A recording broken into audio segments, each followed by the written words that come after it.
Would you say Hankerson and Griffin are having a good year for Oregon State? Would you classify it as a good year? I would classify it as a good year. I would too. And I feel like the numbers bear that out. Would you say great year? I don't know about great, but I feel collectively, yes. Okay. And I feel like the two of them together take away from them having a great year because they're so balanced and they share so much. But collectively, I would say they're having a great year. When you combine their rushing numbers and look at other backfields in the country, I would say they're having a great year.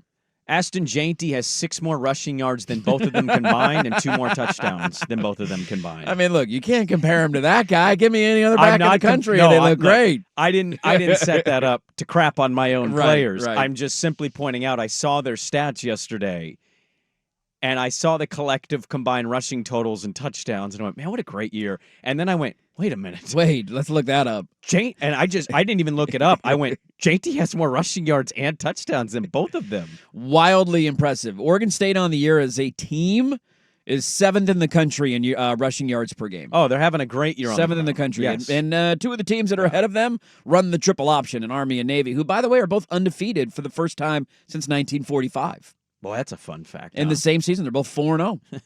Coincidentally, that time in America. Yeah, there was probably a lot of really good players who came back and were playing on, there's a lot of talent there. No, but I just wanted to highlight, like, Jainty's awesome. And I know everybody knows that, but, like, to give you a perspective, Oregon State running backs having a great year, and Jainty is, by himself, outperforming both of them, which speaks to his greatness, I think. They've got an interesting game this week in the Beavers. They do. I think.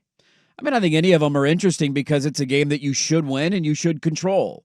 Similar to, I mean, I know this one isn't a Power 5 opponent like your last one was against Purdue. Right. But I think these wins the next 2 weeks, which they should get, and there's a little tease at the Big Peep coming up later on in the show. Yeah. Colorado State's not very good. No. I've seen them play a little football this year. That is not a good team, and it's a game that Oregon State should control and win. And I think you have a great opportunity, as we said after the Purdue game, to be looking up with UNLV coming to town, maybe as a dark horse to make the college football playoff on the 19th, so 2 Saturdays from this weekend, and you have a chance to be 5-1 taking on a top 25 team, and it should be a great atmosphere. The one thing I do wonder, though, is the matchup, because Colorado State, just for me as a fan, like this one's, it's much like Oregon-Michigan State. It's not very exciting for me.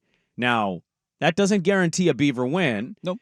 I think they should win. They're coming off of the bye. They're playing. Is it at Fort Collins or is it's in Corvallis? Right? I believe it's in Corvallis. Yeah, Corvallis. Yes. They're at Nevada next weekend. That's the next road game. Thank you.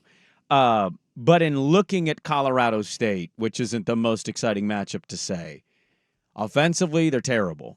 They're 7th in their own conference in rushing. They're 9th in passing. That one kid that was talking all that noise to Shador. Yep. Yeah, not very good. Yeah, they kind of know Nicolosi or whatever his name is. However, it's interesting from this perspective. Do you know defensively, they're 2nd in the Mountain West in rush defense. They only give up 113 yards on average. I do know that. But they're dead last in pass defense.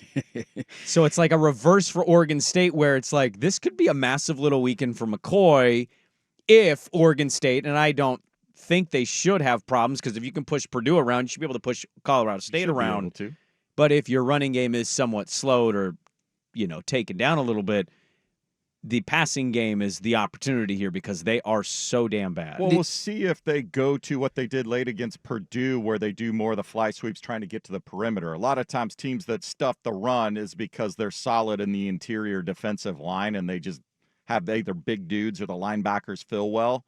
And when Oregon State made that adjustment, started getting guys more on the perimeter, Purdue couldn't keep up with them. We'll see if maybe you employ that so the rushing numbers look better, but it's because they're doing it in a different way. The interesting thing, too, is sometimes these numbers are hard to figure out early in the season because so much of it, in my mind, has to do with who have you played and what kind of offenses have you seen, right? Like, I just made the note. That's an important part, too. Right, I just made the note about Army and Navy. If you played Army and Navy earlier this year, you're probably giving up a lot of rushing yards because that's all they do. They just run the football on every single play. And so it's going to drag your numbers in a certain direction. It was one of the arguments I made last year when everybody was so high on D'Anton Lynn, who ended up at USC as their D coordinator, and he did a phenomenal job with that defense. But one of the benefits that defense had, statistically speaking, they didn't have to play Oregon, and they didn't have to play Washington. And so you don't have to play the 2 best offenses in the conference. Your numbers are going to be a little bit better at the end of the year.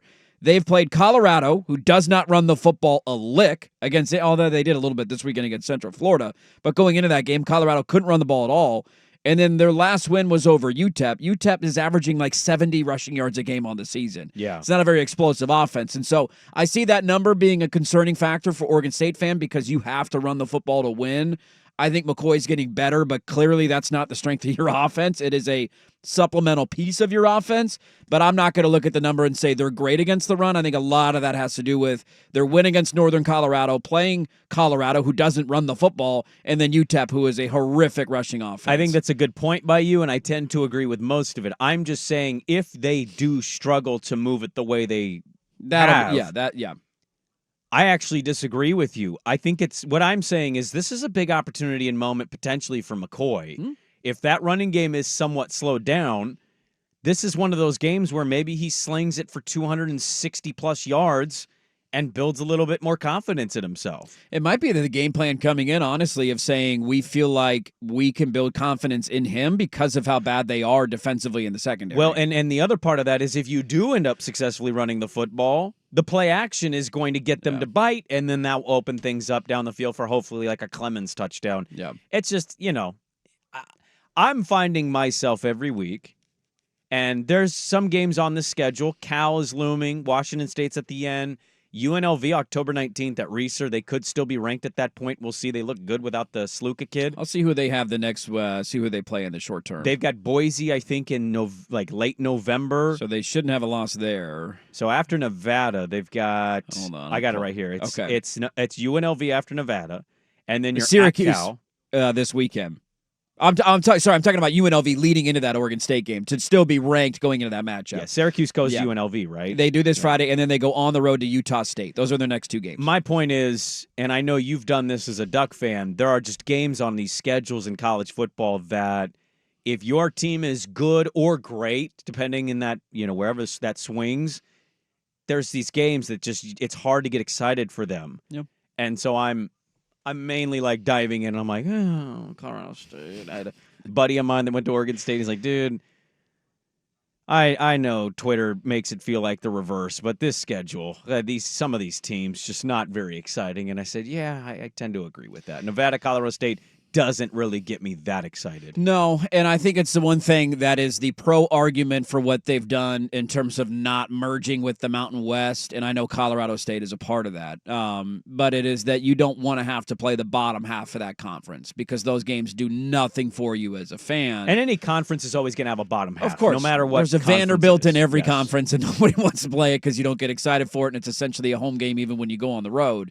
And it's what I think it will be a little bit more exciting. They don't have their schedule yet finalized for next year, but at least it's trending in an interesting direction where there's more Power 5 games and not all of them are blue bloods. But I just think like the Purdue game has a little bit of juice because you got a chance to beat a Big Ten team that you don't really get that same feeling when you beat Colorado State the way that you should beat Colorado State this upcoming weekend. I'm excited to see how their passing attack looks, man. I thought they showed flashes late in that Purdue game with Clemens back on the outside. He's the first guy that I look at for them on the perimeter that looks like a dude. Like, looks like that guy could do something. And the talent was there coming out of high school, the 1 year at Michigan. Like, he was a highly touted recruit. He looks the part of a big physical break tackle, run out for the catch wide receiver, and I thought he had a couple of really nice plays. I know it was only like 3 catches, but you could just tell it felt like there was a difference when he had the ball in his hands, so having him back in the lineup was huge, and they were off last week, so they should be even more healthy, I would imagine,